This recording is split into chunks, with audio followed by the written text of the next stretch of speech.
जय श्री कृष्ण। नमस्कार। श्रीमद् भगवद गीता के अध्ययन की श्रृंखला में 10वें अध्याय विभूति योग के आज के सत्र में सभी साथियों का स्वागत एवं अभिवादन। ओमकार के नाद के साथ प्रार्थना करेंगे।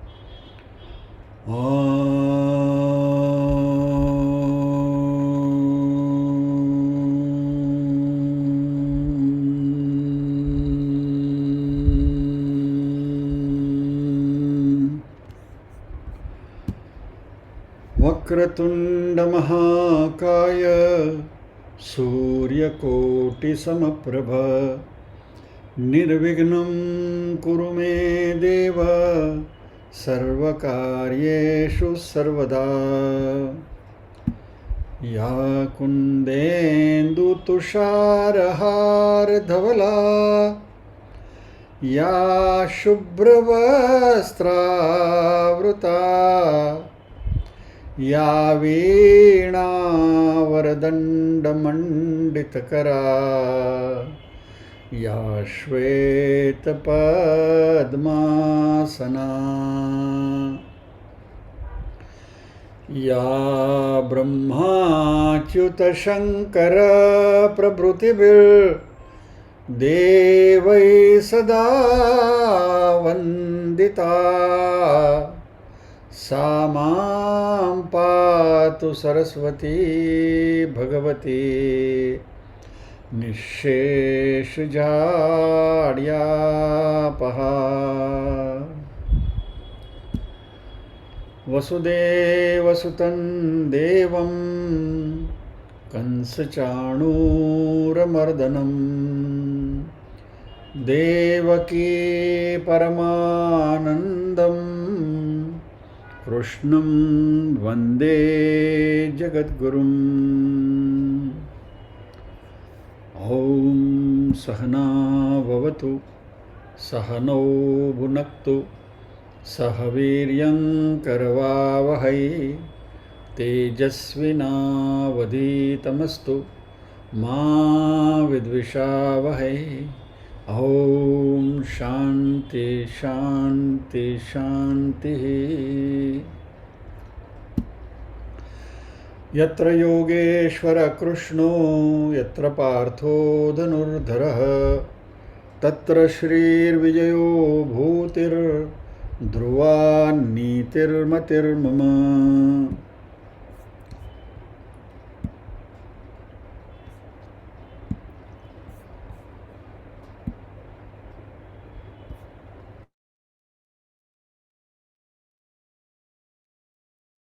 नीरूबेन और मैं मिलकर हम पारायण करेंगे।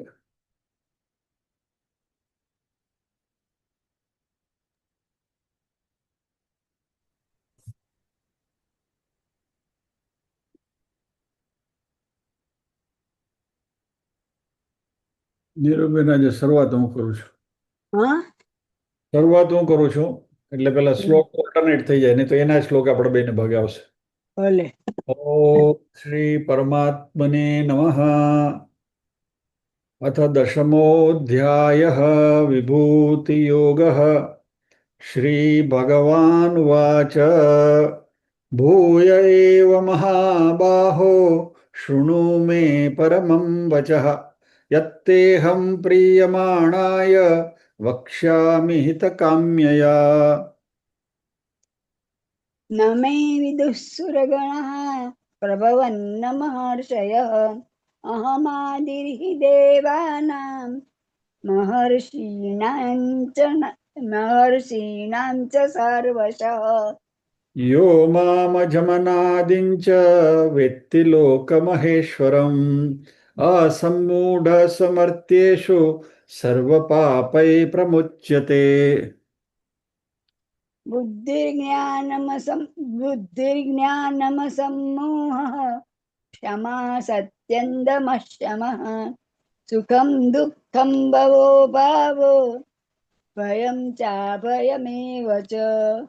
अहिंसा समता तुष्टिस्तपोदानै यशो यशः भवन्ति भावा भूतानां मत्त एव पृथक्विदाः।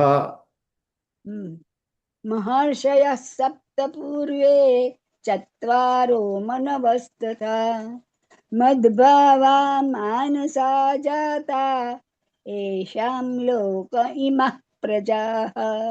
एतां विभूतिं योगं च मम यो वेत्ति तत्त्वतः सोऽविकम्पेन योगेन युज्यते नात्र संशयः। अहं सर्वस्य प्रभवो मत्तः सर्वं प्रवर्तते इति मत्वा भजन्ते मां बुधा भाव समन्विताः। मच्चित्ता मद्गतप्राणा बोधयन्तः परस्परं कथयन्तश्च मां नित्यं तुष्टन्ति च रमन्ति च। तेषां सततयुक्तानां भजतां प्रीतिपूर्वकं ददामि बुद्धियोगं तं येन मामुपयान्ति ते। तेषामेवानुकम्पार्थ महमज्ञानजन्तमः नाशयाम्यात्म नाशयाम्यात्मभावस्थो ज्ञानदीपेन भास्वता। अर्जुन उवाच परं ब्रह्म परं धाम पवित्रं परमं भवान् पुरुषं शाश्वतं दिव्यमादिदेवमजं विभुम्। आहुस्त्वा मृषयः सर्वे देवर्षिर्नारदस्तथा असितो देवलो व्यास स्वयं चैव ब्रवीषि मे। सर्वमेतद्रुतं मन्ये यन्मां वदसि केशव न हि ते भगवन् व्यक्तिं विदुर्देवान दानवः। स्वयमेवात्मनात्मानं वेत्थत्वं पुरुषोत्तम भूतभावन भूतेश देवदेव जगत्पते। वक्तुमर्हस्य शेषेण दिव्यायात्मविभूतयः याभिर्विभूतिर्भिर्लोका लोकानिमांस्त्वं व्याप्य तिष्ठसि। कथं विद्यामहं योगिंस्त्वां सदा परिचिन्तयन् केषु केषु च भावेषु चिन्तयोऽसि भगवन्मया। विस्तरेणात्मनो योगं विभूतिं च जनार्दन भूयः कथय तृप्तिर्हि शृण्वतो नास्ति मे मृतम्। श्रीभगवानुवाच अन्तते कथयिष्यामि दिव्या ह्यात्मविभूतयः प्राधान्यतः कुरु श्रेष्ठ नास्त्यन्तो विस्तरस्य मे। अहमात्मा गुडाकेश सर्वभूताशयस्थितः अहमादिश्च मध्यं च भूतानामन्त एव च। आदित्यानामहं विष्णुर्ज्योतिषं रशिरंशुमान् मरीचिर्मरुतामस्मि नक्षत्राणामहं शशिः। वेदानां सामवेदोऽस्मि देवानामस्मि वासवः इन्द्रियाणां मनश्चास्मि भूतानामस्मि चेतना भूतानामस्मि चेतना। रुद्राणां शङ्करश्चास्मि वित्तेषु यक्षरक्षसां वसूनां पावकश्चास्मि मेरुशिखरिणामहम्। षोडशां च मुख्यं मां विद्धि पार्थ बृहस्पतिं सेनानीनामहं स्कन्दः सरसामस्मि सागरः। आज हम इस श्लोक के ऊपर अध्ययन करने वाले हैं। एक एक शब्द मैं बोलूंगा, आप दोहराएंगे और पूरा श्लोक साथ में बाद में दो बार बोलेंगे। पुरोदसाम च मुख्यम माम पुरोदसां च मुख्यं मां पुरोदसां च मुख्यं मां पुरोदसां च मुख्यं मां विद्धि पार्थ बृहस्पतिम्। विद्धि पार्थ बृहस्पतिम्। विद्धि पार्थ बृहस्पतिम्। विद्धि पार्थ बृहस्पतिम्। सेनानीनामहं स्कन्दः। सेनानीनामहं स्कन्दः। सेनानीनामहं स्कन्दः। सेनानीनामहं स्कन्दः। सरसामस्मि सागरः। सरसामस्मि सागरः। सरसामस्मि सागरः। सरसामस्मि सागरः। एक बार पूरा श्लोक मैं बोलता हूँ। पुरोदसाञ्च मुख्यं मां विद्धि पार्थ बृहस्पतिम्। सेनानीनामहं स्कन्दः। सरसामस्मि सागरः। पुरोदसां च मुख्यं मां विद्धि पार्थ बृहस्पतिम्। सेनानीनामहं स्कन्दः। सरसामस्मि सागरः। पुरोदसां च मुख्यं मां विद्धि पार्थ बृहस्पतिम्। सेनानीनामहं स्कन्दः। सरसामस्मि सागरः। जय श्री जय कृष्ण। श्री कृष्ण बहन।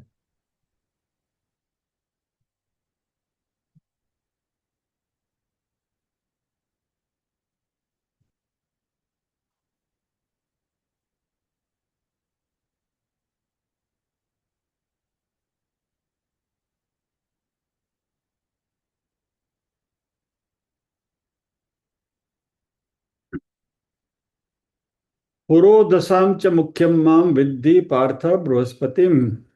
सेनानीनाम् अहं स्कन्दः। सरसाम् अस्मि सागरः। हे पार्थ, हे अर्जुन, पुरोदसाम पुरोहितों में मुख्य बृहस्पति को मेरा स्वरूप समझो। विद्धि माम पार्थ बृहस्पति, यानी जो भी पुरोहित हैं उन सब में बृहस्पति में मेरा स्वरूप को देखो। सेनानी नाम अहम स्कंद, सेनापतियों में मैं स्कंद यानी कि कार्तिक स्वामी हूँ, कार्तिक हूँ।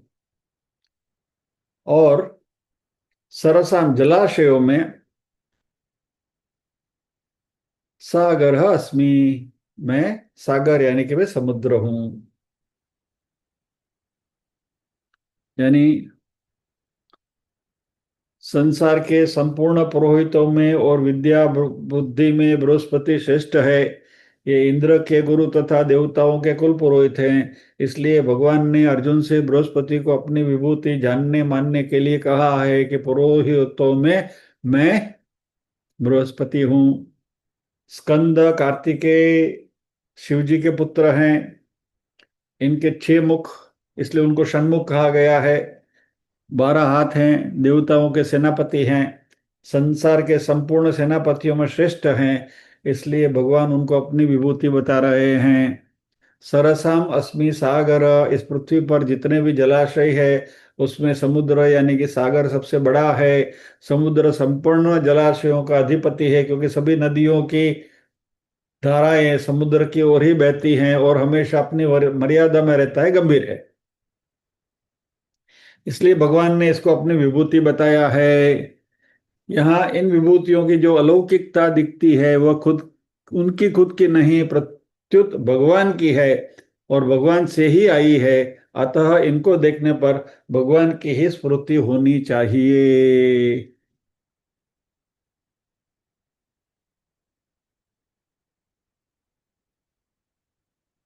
बस हो गया श्लोक।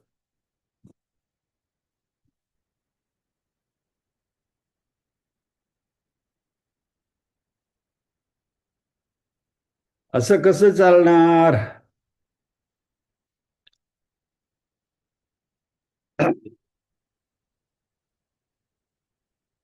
पुरोहित यानी जो पूजा अर्चना वगैरह करवाते हैं, उनमें 2 प्रकार के पुरोहित। एक स्वर्ग के और परलोक के पुरोहित और एक भूलोक के पुरोहित। तो पुरोहित यहाँ पृथ्वी पर भी है और पुरोहित देवलोक में भी है। तो देवलोक में जो पुरोहित है, देवताओं के जो पुरोहित है, बृहस्पति, भगवान कहते हैं कि उसमें तुम मेरा स्वरूप देखो। सो देव पुरोहितेषु मध्ये जो इंद्र के पुरोहित है, देवों के पुरोहित है, वो बृहस्पति है। पुरोहित यानी धार्मिक क्रियाओं में जिनको हमारे एक मार्गदर्शक के रूप में हम हमारे आगे रखते हैं। पुरह दत्ते, पुरोहित यानी जो हमारे आगे रहते हैं और हमको ये सारी पूजा की विधियां जो हैं वो कराने में हमें गाइड करते हैं, हमारा मार्गदर्शन करते हैं। इसको पुरोहित कहा जाता है। और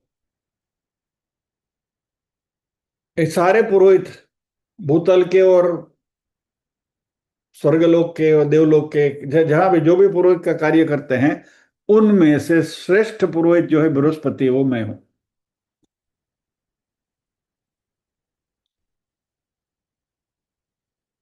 सेनानी नाम अहम स्कंद, जितने भी सेनापति हैं जो शौर्यवान है,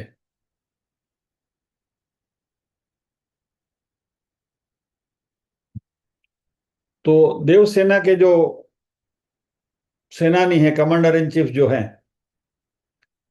वह स्कंद यानी कि सुब्रमण्यम, यानी कि षणमुख, जैसे हमने अभी देखा कि उनके 6 मुख और 12 हाथ हैं, वह देव सेनापति है।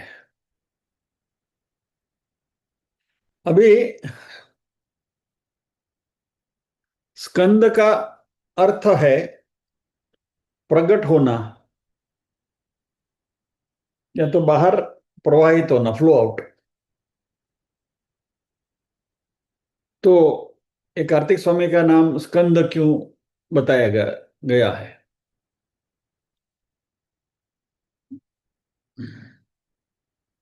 कुछ राक्षस जिनके पास, जो बहुत शक्तिशाली थे, एक्स्ट्रा ऑर्डिनरी जिनके पास शक्ति थी, उनका विनाश करने के लिए शिव जी की तीसरी आंख से जो प्रकट हुए, the one who flowed out, जो वहां से बाहर निकले, प्रकट हुए, उनको स्कंद कहा गया। तो ये शिव जी के ही अवतार भी मान सकते हैं। शिव जी के तीसरी आंख से प्रकट हुए हैं। और तीसरी आंख वैसे भी आज्ञा चक्र का द्योतक है, तो ज्ञान का भी प्रतीक है। इसलिए यदि आप तमिलनाडु में जाएंगे तो कार्तिक स्वामी को ज्ञान सुब्रमण्यम भी कहते हैं, ज्ञान स्कंद।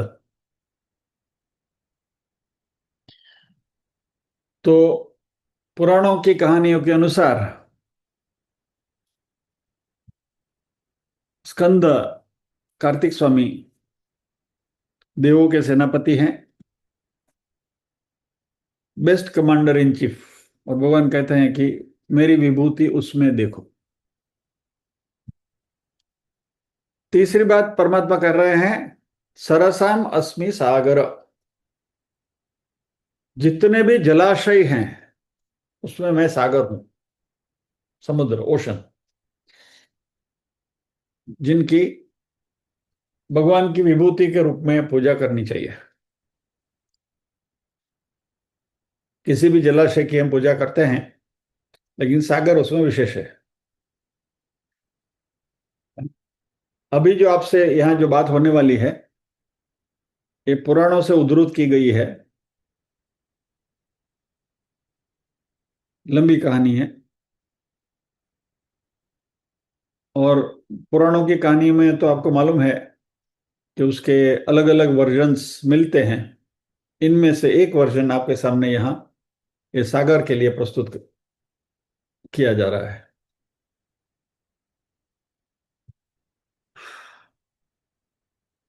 और वैसे भी थोड़ा शुष्क चल रहा है तो थोड़ा कहानी सुनेंगे तो अच्छा लगेगा।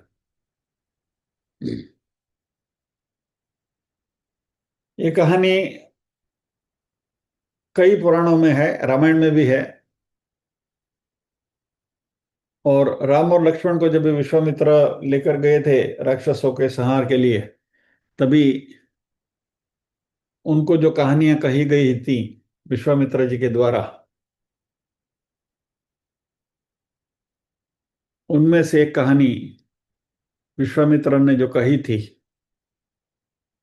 गंगा अवतरणन की, यानी स्वर्ग से गंगा को भूतल पर लाने की जो कहानी है, गंगा अवतरणम। अवतरण यानी नीचे उतरना।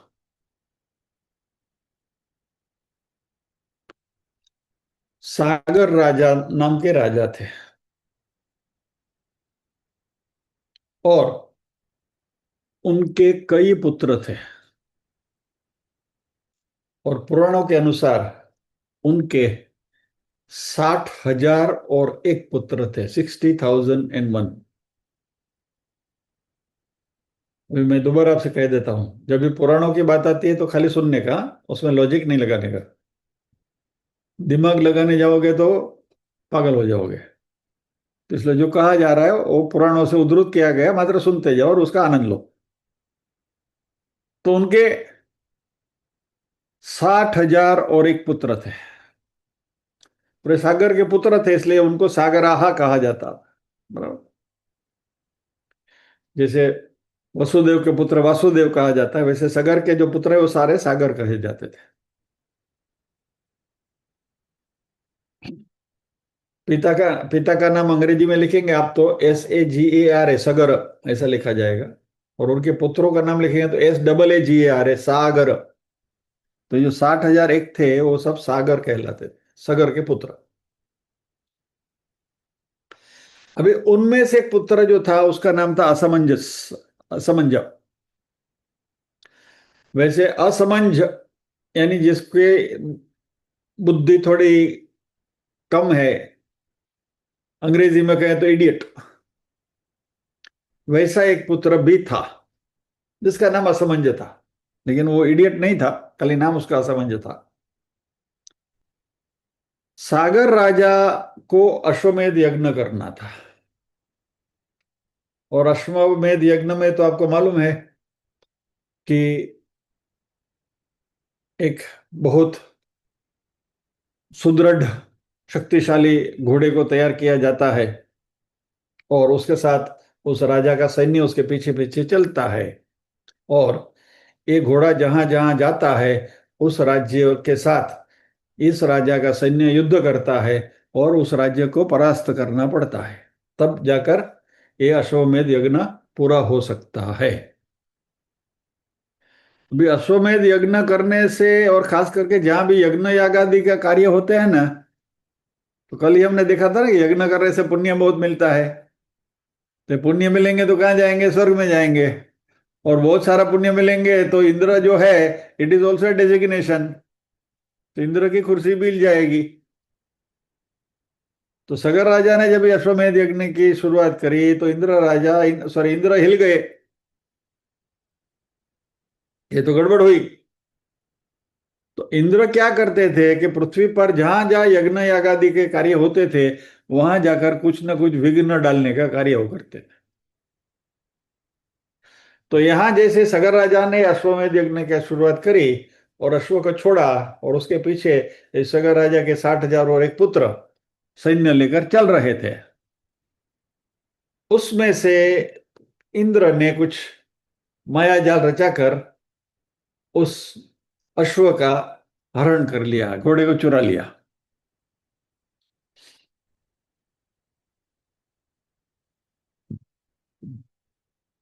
वो इंद्र के भेष में नहीं आया था, कोई दूसरा भेष लेकर, कोई माया रची थी उसने, और उस भेष में आकर वो इस घोड़े को चुरा के लेकर गया। अभी ये असमंजस को छोड़कर बाकी के जो 60,000 पुत्र थे सगर राजा के, वो सारे इस भेषधारी इंद्र के पीछे दौड़े।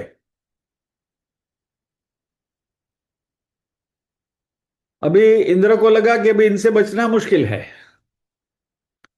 तो इंद्र ने क्या किया, घोड़े को लेकर पाताल लोक में चला गया वो।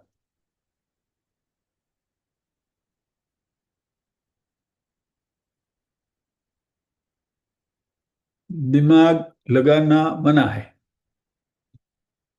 बराबर।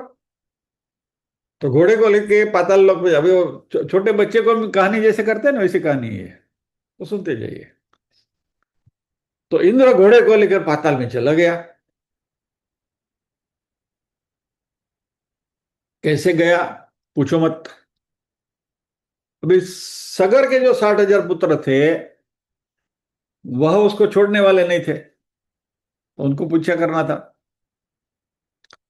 तो इस 60,000 लड़कों बच्चों ने, सगर राजा के, अभी इंद्र के पास वो माया और शक्ति थी, तो घोड़े को लेकर वो तो पाताल लोक में चला गया। अभी ये लोग पाताल लोक में कैसे जाएंगे? तो पाताल में जाने के लिए उन्होंने पृथ्वी में खड्डा खोदना शुरू किया। तो 60,000 पुत्रों ने खोदना शुरू किया, और बहुत बड़ा खड्डा जब भी खोदा गया, और उसमें जब भी सारा, उसमें जब भी पानी भरा, तो वो समुद्र बना।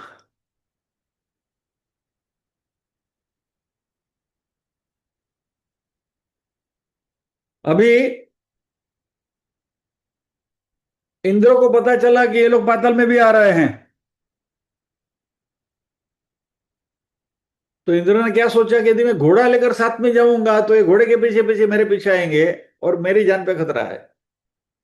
इसलिए इंद्र ने उस घोड़े को कपिल ऋषि जहां तप कर रहे थे, कपिल ऋषि के आश्रम में घोड़े को बांधकर इंद्र वहां से चटक गया, भाग गया। अभी ये 60,000 सागर पुत्र, सागर पुत्र, उन्होंने पाताल में जाकर देखा, और ये घोड़ा कपिल ऋषि के आश्रम में बंधा हुआ था। तो उन्होंने क्या सोचा कि कपिल ऋषि घोड़े को चुरा कर लेकर गए हैं, और अभी ऐसे बैठे हैं तप करने की मुद्रा में कि जैसे उनको कुछ पता ही नहीं है। तो इन्होंने शोरगुल करना शुरू कर दिया कपिल मुनि को, चोर है वगैरह, जो जो भी वॉटएवर। तो कपिल मुनि का तपोभंग हुआ, और इतना सारा शोरगुल होते हुए उन्होंने देखा, और उन्होंने आंख खोल कर देखा, तो उन्होंने देखा कि 60,000 लड़के जो है वो उधम मचा रहे हैं। और क्योंकि उनकी साधना में, उनके तपस्या में भंग हुआ, तो उन्होंने अपनी आंखें खोली, जिसमें से अग्नि प्रकट हुआ, और ये 60,000 पुत्र सगर के वहीं भस्मीभूत हो गए।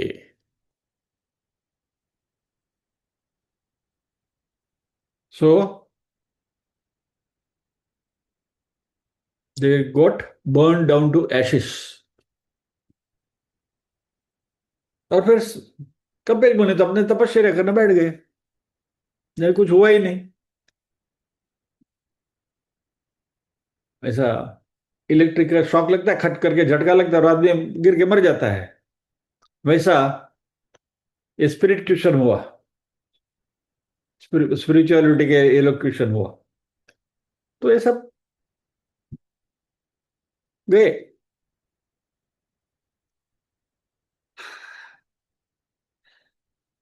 अभी और असमंज ने देखा कि मेरे 60,000 भाई गए हैं, तो वापस घोड़ा लेकर अभी तक आए नहीं है, तो वो उनको ढूंढते हुए पाताल लोक में गया, और वहां जाकर उसने देखा कि उसके जो 60,000 भाई थे, वह जलकर खाक हो गए थे, देवर बर्न टू एशेस। और कपिल मुनि को उसने देखा। तो कपिल मुनि से उसने पूछा तो कपिल मुनि ने सारी कहानी बताई कि भाई तुम्हारे भाई आकर यहाँ उधम मचा रहे थे, इसलिए मेरी दृष्टि से मैंने उनको भस्मीभूत कर दिया। तो यशमंज ने परिस्थिति भांप ली। कभी कपिल मुनि से बहस करना तो बेकार है, क्योंकि मेरी भी गति 60,000 में से 60,000 एक की हो जाएगी। तो कपिल मुनि के उसने चरण थामे और उनसे विनती करी कि भाई अभी वो तो जलकर आपने उनको जल के खाक किया है ये, तो अभी उसका कोई उपाय है क्या? तो कपिल मुनि ने कहा कि हाँ भाई, एक उपाय है। यदि इनके ऊपर गंगा जल छिड़का जाए तो ये सारे जीवित हो सकते हैं।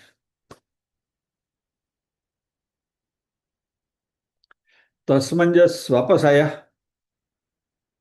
और अपने पिता सगर राजा से बात करी कि ऐसा ऐसा हुआ है, और अपने मेरे 60,000 भाई जो है आपके पुत्र हैं, ये सारे के सारे जलकर खाक हुए हैं, और कपिल मुनि ने की वजह से ये हुआ है। और कपिल मुनि ने कहा कि इनके ऊपर यदि गंगा जल छिड़का जाए तो वापस पुनर्जीवित हो सकते हैं।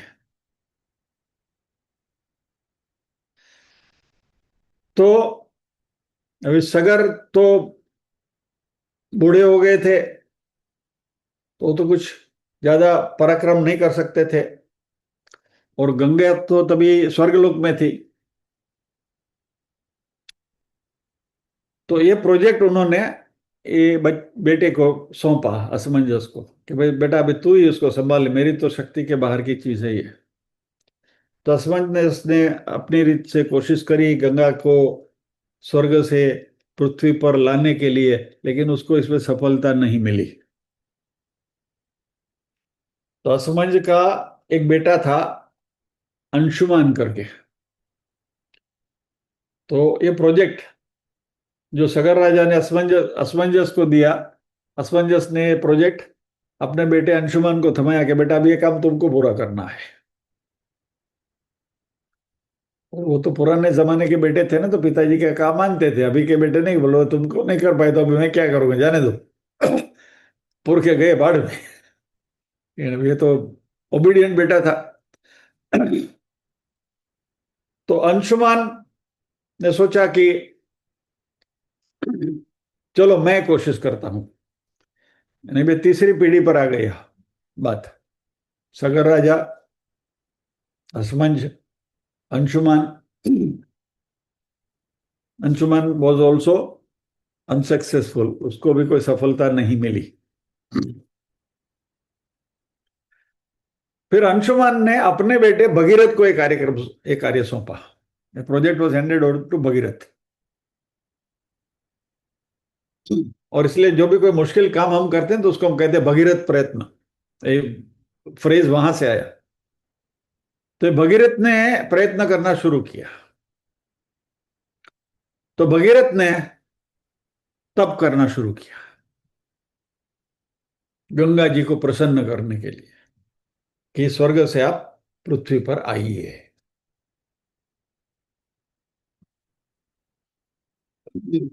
तो गंगा जी ने कहा कि मैं स्वर्ग से पृथ्वी पर तो आऊंगी, लेकिन मेरा प्रवाह कौन झेलेगा, क्योंकि वो इतने फोर्स से आता है। हम किसी फोर्स यहां जाते हैं खुद इसमें, बराबर, तो वहां भी ऊपर से पानी आता है, दो दो दो दो पानी आता है, तो सर पे कितना लगता है। You can not withstand that force, बराबर। तो गंगा ने कहा मैं आऊंगी, लेकिन धरती पे तो फिर इट विल बी डिफिकल्ट, धरती भी मुझे नहीं झेल पाएगी।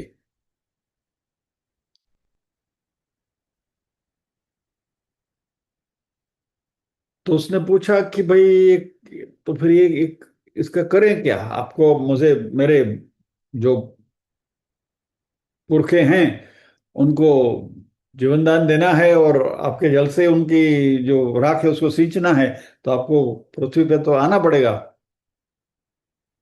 तो फिर मार्ग निकला कि भाई शिव जी हैं जो ये कार्य कर सकते हैं, गंगा जी को झेल सकते हैं, क्योंकि शिव जी के पास बड़ी जटा है कि जिसमें वो कुशनिंग इफेक्ट हो सकती है। तो गंगा जी को वहां अवतरण हो सकता है। अभी भगीरथ ने तपश्चर्या करके गंगा जी को प्रसन्न किया,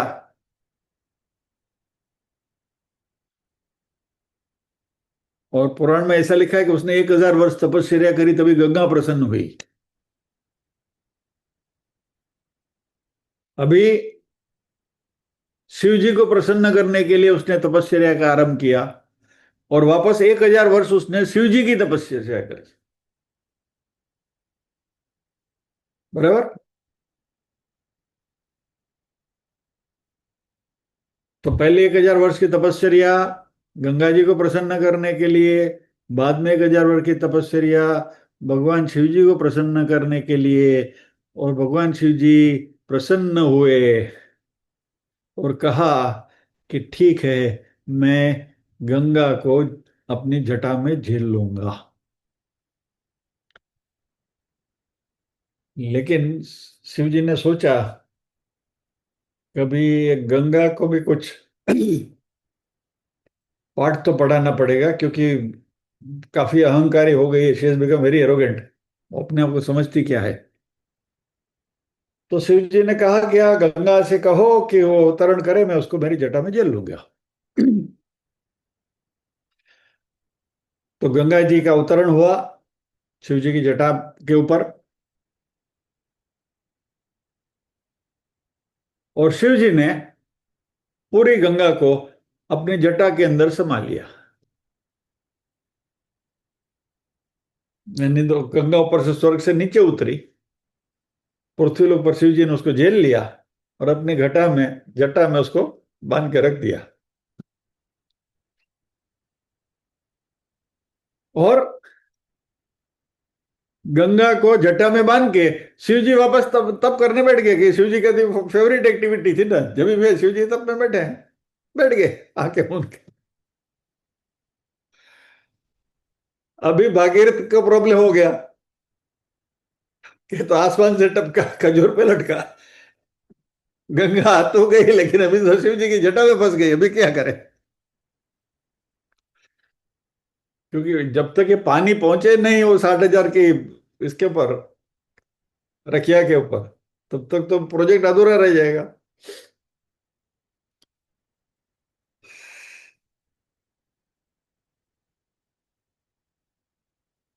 तो शिव जी को वापस प्रसन्न करने के लिए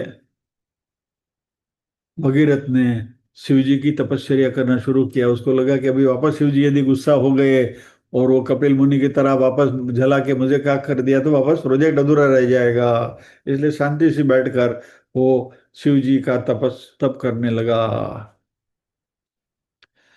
अभी यहाँ भगीरथ शिव जी का तप कर रहा था, और शिव जी की जटा में पड़ी पड़ी गंगा शिव जी का तप कर रही थी, ध्यान कर रही थी कि भाई मुझे यहां से छोड़ो, मैं यहां सफोकेट हो रही हूं मुझे। तो दोनों की तपश्चर्या के फलस्वरूप भगवान शिव जी ने कहा कि ये पूरी गंगा नहीं, उसकी एक धारा को मैं छोड़ता हूं। तो शिव जी की जटा से जो गंगा प्रकट हुई, वो स्वर्ग से आई हुई पूरी गंगा नहीं, मात्र उसकी एक धारा है। Only one stream of that Ganga has been released by Shiv ji. आगे सुनिए, हाँ।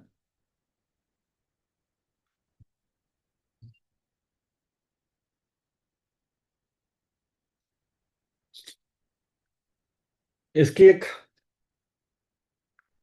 साइड स्ट्रीम कुछ ऐसी है कि यदि सिंबॉलिक तौर पे ये कहानी को हम लें, और गंगा को यदि हम ब्रह्म विद्या के रूप में देखें, तो ब्रह्म विद्या जो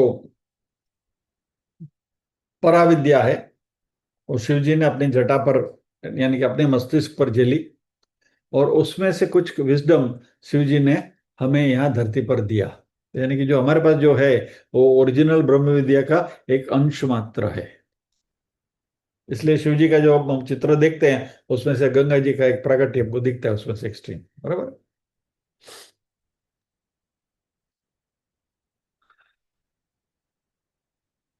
तो भागीरथ तो राजी तो हो गया कि शिव जी की जटा से गंगा की धारा तो बहने लगी, हाश।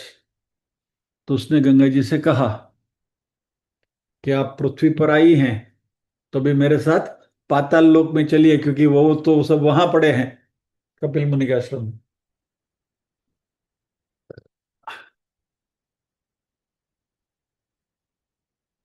तो गंगा जी जब भी पाताल में जाने लगी पृथ्वी से, तो रास्ते में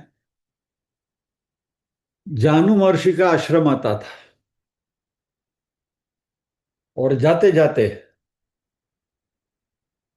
गंगा की धारा इतनी बड़ी थी, अभी भी हमने देखा है काशी में और बनारस में गंगा का कितना बड़ा पट है। तो ये जब भी वहां से जानु महर्षि की आश्रम के पास से जब भी गुजरी तो पूरे आश्रम को पानी पानी कर दिया। द होल आश्रम वॉज फ्लडेड। अभी ऋषि को तो तपश्चर्या करते हुए ऋषि है तो गुस्सा तो नाक की टोक पे होता है ना। तभी जानु महर्षि गुस्सा हो गए, ही गॉट एंग्री।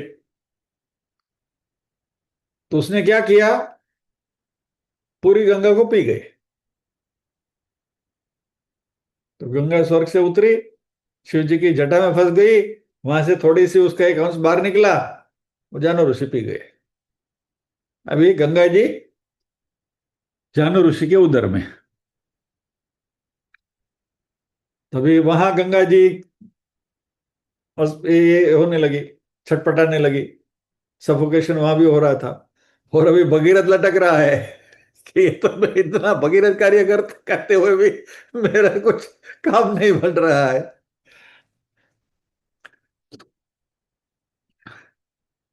तो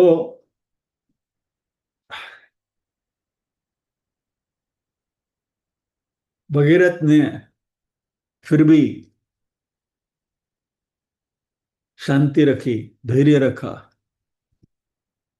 जब भी किसी मिनिस्टर के पास से हमको काम कराना पड़ता है तो उनके ऑफिस में जो भी क्लार्क हैं, चपरासी हैं, सबको किसी को उसकी योग्यता के प्रमाण किसी को 100 दिया, किसी को 200 दिया, किसी को 500 दिया कि भाई चलो मिनिस्टर तक हमको पहुंचा हो तो सही। तो ऐसे ही तो भगीरथ ने वापस तपश्चर्या शुरू की जानु महर्षि को राजी करने के लिए।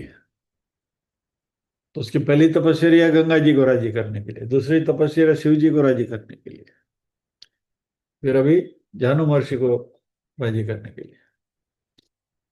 शिव जी को तो 2 बार राजी करना पड़ा, एक बार तो गंगा जी को जेलने के लिए, दूसरी बार गंगा जी को रिलीज करने के लिए। जानु महर्षि पी गए। तभी जानु महर्षि को राजी करने के लिए उसने तप करना शुरू किया। कहा कि ऋषि जी, मैं गंगा जी को इतना प्रयत्न करके यहाँ तक लाया हूँ, उसका मकसद ये है, आप उसको छोड़िए। तो पहले वो शिव जी की जटा से गंगा प्रकट हुई और अभी जानु महर्षि के कान से प्रकट हुई। और इसलिए ब्रह्म विद्या को कर्ण परंपरा कहते हैं।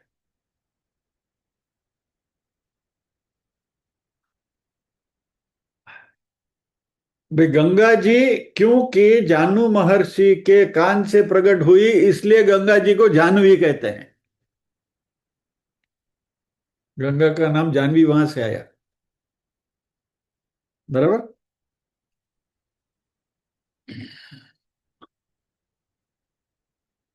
अभी इसी 10वें अध्याय में 31वें श्लोक में स्त्रोतसामस्मि जानवी करके भी एक फ्रेज आने वाला है। तो जब ये जानवी का फ्रेज आएगा तभी याद करना, तभी ये कहानी वापस दोहराई नहीं जाएगी, ठीक है। तो गंगा जी जानु ऋषि के कान से प्रकट हुई और उनका नाम जानवी रखा गया और हुआ रादर।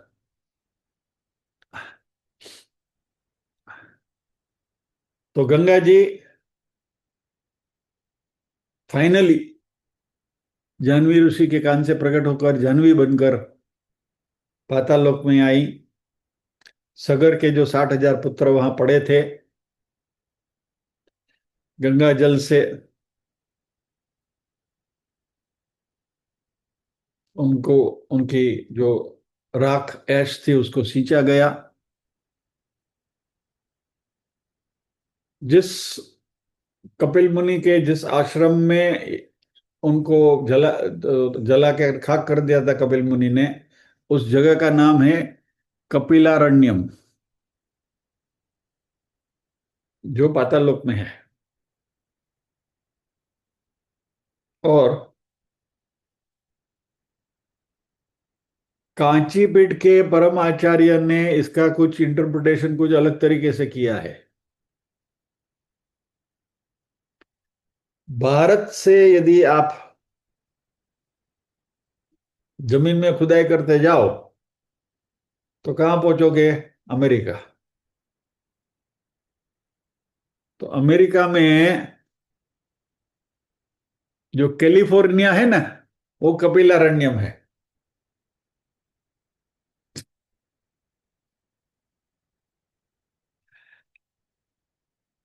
और अपनी जो पोस्टुलेशन है उसको सिद्ध करने के लिए एक आचे के जो परम आचार्य थे, उन्होंने कहा कि कैलिफोर्निया एक कपिलारण्यम इसलिए है कि कैलिफोर्निया के बाजू में एक ये भूखंड है, आइलैंड है, जिसका नाम है ऐश आइलैंड।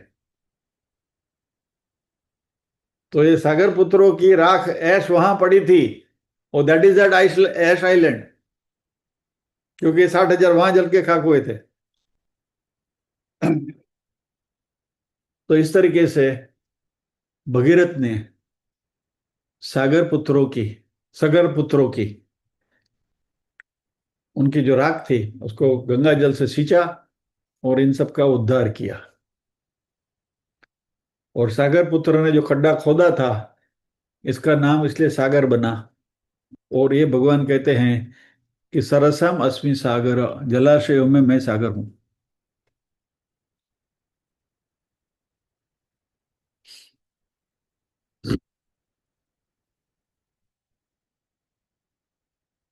ये जो हमने जो भगीरथ प्रयत्न की जो बात करी थी ना, उसके संदर्भ में एक बहुत अच्छा भर्तृहरि का एक श्लोक है।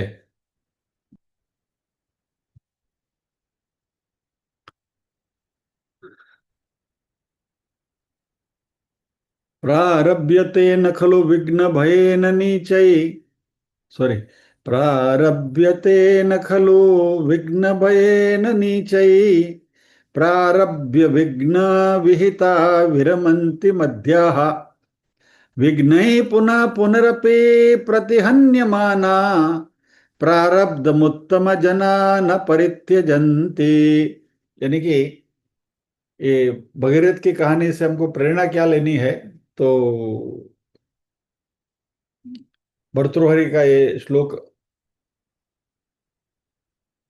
प्रारभ्यते न खलु विघ्न भये न नीचे, नीच प्रकार के लोग हैं, यानी कनिष्ठ लोग हैं, तो आलसी लोग हैं, जिनको कुछ काम नहीं करना है, तो नहीं नहीं ये काम तो नहीं होगा करके शुरुआत ही नहीं करते। अब अपने अपने बस की बात नहीं है, not for me, they do not have capacity to undertake that, fear of failure जो हम कहते हैं ना। और वापस वो कहते भी हैं कि मैंने जिंदगी में कभी असफलता पाई ही नहीं है। काम करोगे तो असफलता होगी ना, कुछ किया ही नहीं है तो सफलता असफलता का सवाल ही कहाँ है?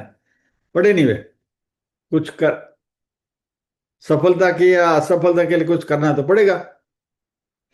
फिर मंद पुरुष दूसरे प्रकार के जो लोग हैं, वह प्रारब्ध प्रारभ्य विघ्न विहिता विरमंती मध्या, शुरुआत तो करते हैं, लेकिन उसमें यदि कोई तकलीफ आ जाती है, अड़चन आ जाती है, तो छोड़ देते हैं। टिपिकल एग्जाम्पल है सी एंट्रेंस एग्जामिनेशन। एक अटेम्प्ट किया, दो अटेम्प्ट किया, तीन अटेम्प्ट किया, छोड़ देते हैं, अभी अपने बस की बात नहीं है। तो जो मध्यम प्रकार के जो लोग हैं, यानी एक एक तो लोग ऐसे कि भाई अपना काम नहीं है तो सीए होने की बात ये सोचेंगे ही नहीं। दूसरे प्रकार के जो लोग हैं वो मध्यम प्रकार के हैं, तो वो दो तीन अटेम्प्ट करके फिर पास नहीं होते, फिर छोड़ देते कि चलो छोड़ो अभी, no no forget about it, they withdraw.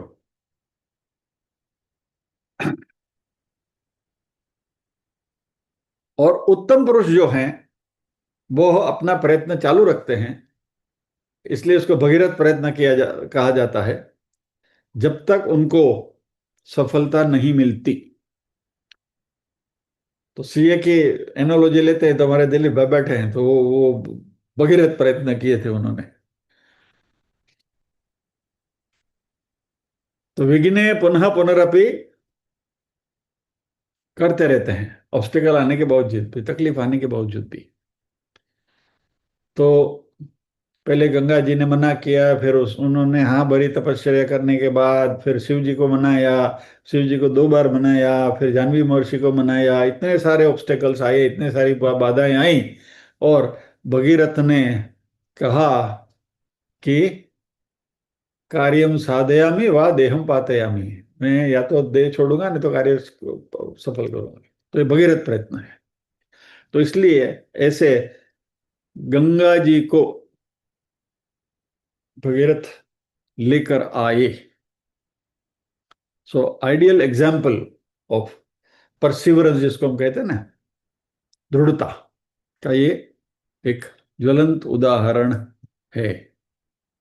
तो इस श्लोक में भगवान ने क्या कहा?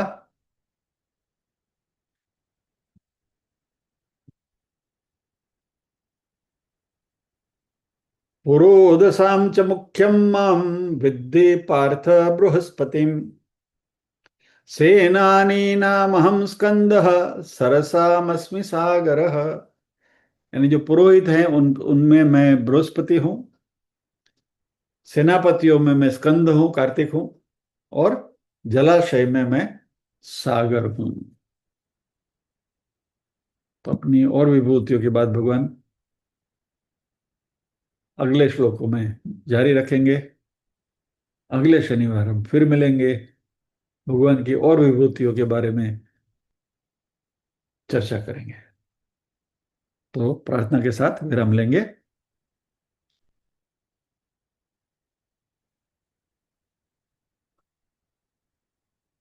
ओम असतो मा सद्गमय, तमसो मा ज्योतिर्गमय, मृत्योर्मा अमृतंगमय। सर्वेषां स्वस्तिर्भवतु, सर्वेषां शान्तिर्भवतु, सर्वेषां मङ्गलं भवतु, सर्वेषां पूर्णं भवतु। लोका समस्ताः सुखिनो भवन्तु, लोका समस्ताः सुखिनो भवन्तु। नाहं कर्ता हरिः कर्ता, हरिः कर्ता हि केवलम्। ओम शांति शांति शांति ही। सभी के हृदय कमल में विराजमान परम कृपालु परमात्मा को वंदन करते हुए आज के सत्र को विराम देते हैं। अगले शनिवार फिर मिलेंगे अगले श्लोक के साथ। जय श्री कृष्ण।